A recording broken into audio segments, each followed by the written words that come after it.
Welcome to Think Big with Dan and Qasim. Join hosts Dan Melnick and Qasim Masood as they explore big ideas, limitless possibilities, and engage with visionaries, entrepreneurs, and thought leaders who dare to dream big, get inspired, motivated, and find practical tips for personal growth. Think big, dream bigger, and ignite your potential. Welcome to the Think Big with Dan and Qasim today. Our guest is Brad. Brad, how are you doing today? I'm doing great, thank you. How are you? I'm good, thank you. So, Brad, let us know where you live and what you do. Awesome. So I'm Brad Anderson. I live in Sydney, Australia, and I help businesses understand how to use technology to grow. I work predominantly in the advisory space, helping them develop their strategies. I'm helping them understand what technologies might support their business goals, and particularly with growing businesses where they may not sort of be in a position to invest in full-time tech leadership. I sort of come in and fill that gap and help their executive team understand how to make effective technology decisions. I help their boards, if they've got one, understand the opportunities that might exist in the marketplace to use technology to better service their customers, to better achieve their business goals, and just help make sure that there's a kind of good general understanding of the role that technology can play in growing, that sort of small to medium kind of business. Awesome. So who are your clients? What type of businesses are your clients? It varies a lot. Predominantly, I'm focused on helping sort of that 35 to sort of 100 sized business sort of grow. I do also help technology companies, particularly like SaaS scale-ups and startups, get established in the first place. I've also done some work with some international investors, sort of understand the Australian market and sort of work out what their go-to-market strategy might be here, how businesses make decisions, and just help them navigate that, because we've got a very different culture than most other international markets here in Australia, and it's something that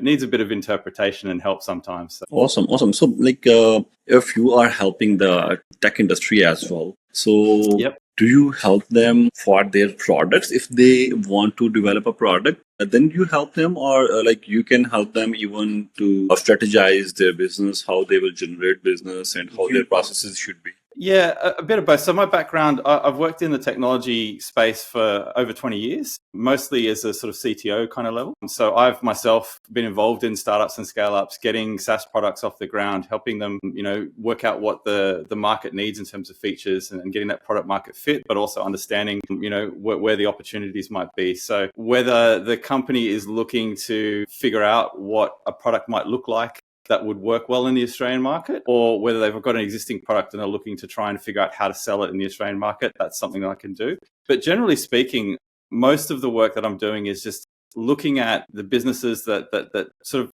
they recognize they want to use technology in a bigger way. They don't really know what that looks like yet. They might have some clear business challenges that they're trying to address. And so I help them sort of fill in the gaps. So, okay, cool. You're trying to grow in this kind of segment. You've got challenges with maybe it's customer service, maybe it's with scaling, automation, operational kind of challenges, that kind of thing. And I work out what technology is best going to suit the capabilities they've already got, and then how to apply it, how to develop a strategy, not just in the short term, but over the next sort of 12 months to 3 years, about how they can sort of continually invest in the right skills, the right technology, and the right education training amongst the team to sort of make sure they get the best out of that investment. Awesome. So right now, AI is a buzzword in the field, in the industry of IT. Yeah. So have you helped any AI businesses or the products till now? Sorry, I missed that last bit. Have you helped any AI business, like any AI product or any AI business?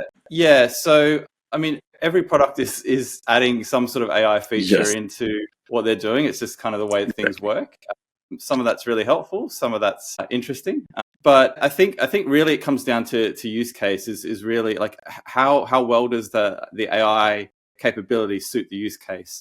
So yes, I have helped a few products sort of look at how they can incorporate AI into their product effectively. A lot of the work that I'm doing is actually helping businesses automate processes, leveraging AI to kind of reduce workload. So AI is kind of at that state where there's a lot of fear at the moment with people and employment and losing jobs and all that kind of stuff. AI is kind of not at the maturity level where that's realistic. If you think about processes, not employees, AI can very, very well be leveraged to help with processes, not really designed to at a maturity level at the moment where it can replace employees. So I'm just helping people understand a lot of what gets put in the media and people read online is a very different story than the actual reality. There's a lot of hype in AI at the moment, as you said. There's quite a big buzzword. Yeah. Just sort of demystifying that and helping people understand, okay, cool, here's what that practically means. Here's how it actually works. And here's how you can actually do something with that in your business today that will help you sort of move forward and reduce some of your workload or service your customers better, whatever it might be. Got it. But so still, I think AI is still revolutionizing a lot of things, and the It is.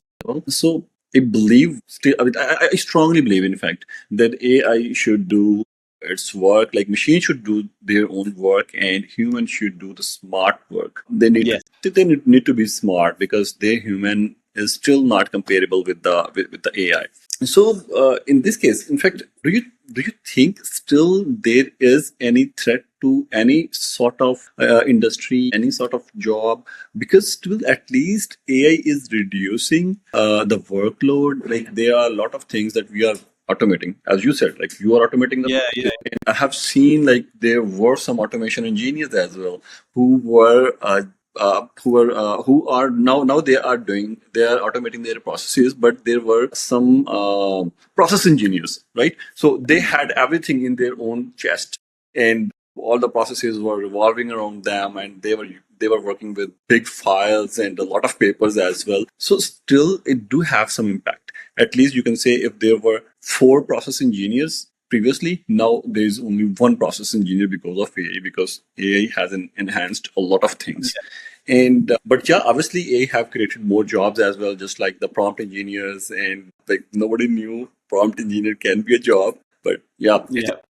So do you think still there is any threat to any job at any extent, like maybe at lower extent, but still do you think there's any threat to any job? Yes and no. I think there's probably two ways to take that question. One is is there any actual threat in terms of the practical things that AI can do to potentially impact people's employment? And then there's the perceived threat, the decisions that businesses might make because they think AI will solve their problems. We're seeing at the moment a lot of big tech companies like Meta and Google and others, Microsoft, are retooling their development workforce, their software developers, to be AI focused, and that's resulting in lots of job losses. So in a real sense, that's actually already happening. And that's something that is going to be interesting to see how that kind of pans out. Obviously, we saw over the last probably 5 years in particular, and over the COVID pandemic, the tech kind of employment sector just boomed. It was crazy salaries and all this kind of, it was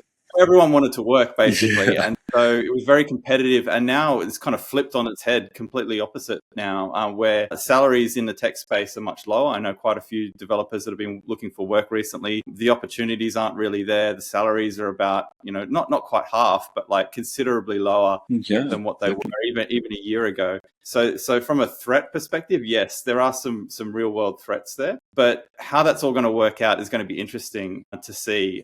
I know that I can't remember whether it was Zuckerberg or the Microsoft CEO that said that probably like 30-40% of the code that their company writes is going to be written by AI in 2025, I think it was. It'd be interesting to see how that actually works out in reality. But that's something that's real, and people have got to be aware of, both, from a business decision-making perspective, but also from an employment perspective. I don't think that software engineering is going to go away anytime soon. It's something that's becoming more and more prevalent. And I know right before the kind of advent of AI, where it sort of became mainstream, that the biggest problem that most companies were facing was the shortage of engineers. So it's kind of a bit of a, reconciliation of that shortage and this, explosion in technology, and finding out like we haven't really got to a point where people understand what the limits of AI are. So we're sort of going to go through that process of people will jump in early to try and get on that sort of wave, like that early part of the wave. And then they'll probably figure out, it only went to here, not up to here where we thought it was going to go, and things will kind of settle down in a year or two. But from a practical sense, I think you're right. Like AI is a great tool. It's something that we all need to be aware of, no matter what your primary kind of, profession is. It's a tool that can be very, very useful in most situations. So using it to augment the time, capacity, headspace you've got is really effective. So using it to do things like, some of the tedious grunt work that you might find a little bit distracting or a little bit difficult to kind of get off. Like, it's a good way of dealing with procrastination sometimes when you've got, a proposal to write or some kind of document to start.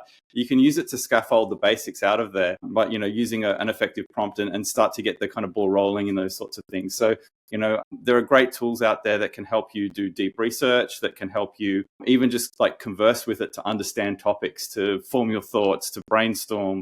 All those kind of things are really great applications for AI. Generally speaking, I'm still in the camp that I wouldn't put it into like without any kind of human gap between the AI and a customer or the outside world. You really have to have that kind of, that sort of decision maker, someone who's got ability to oversee what's going on and sort of, understand the context and the output and sort of make that sort of call, okay, cool, this is actually good to go. Yeah. But I mean, it's really helpful for things like customer service though, where you might have a body of knowledge where people just need help, but they don't know how to articulate what it is that they need help with. And so the natural language processing component can help them find the information that they need without having to go and talk to someone. And that can be 24/7. It doesn't need lots of, call centers and contact staff and all that kind of stuff employed on an ongoing basis to kind of service your customers in that way. So there are some really good ways to use AI. And at the moment, I see it as a way of helping businesses free up their staff to focus on what's more important. So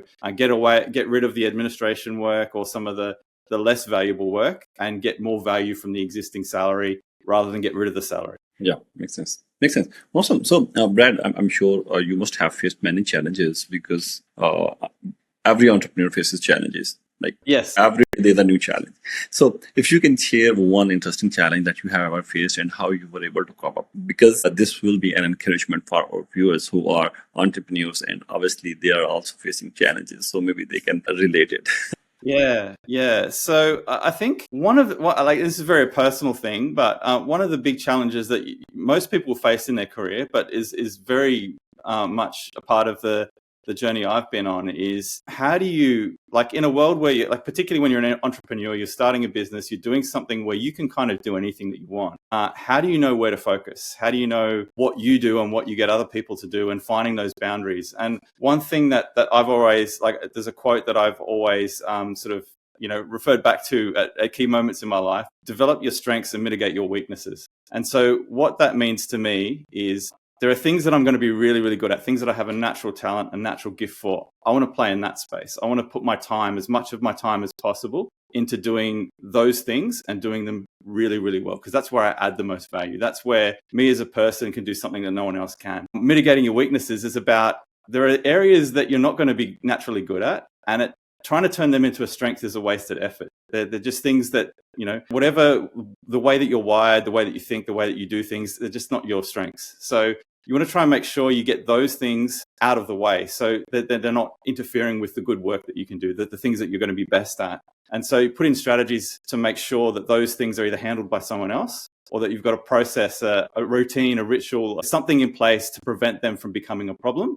And that lets you focus on the things where you can be most valuable, the things where you can do your best work. And I think that's something that, even though it sounds really simple and sounds really obvious, it's an ongoing daily discipline that you need to apply, particularly when you're starting a business, pursuing some sort of venture or whatever. You've got to play to your strengths because you're up against established, other established competitors, other established ideas, whatever it is that you're competing in. Other people are already doing it and they've got teams of people doing it. So when you're on your own, you've really got to make sure that you use the skills, the talents that you've got as best as you can. You can let that shine and you get those other things out of the way, whether it's through, like I said, a routine or a strategy or outsource them to people. And that allows you to be the most successful that you can be. That makes sense. So, Brad, every entrepreneur, every founder may have a lot of responsibilities and they may wear a lot of hats. So what do you think? What is the best time to delegate the hats to others, delegate the responsibilities to others? Yeah, well, it's going to be different depending on every person. I think where every day you've got to think about. So one thing that I do is at the beginning of every day, I sort of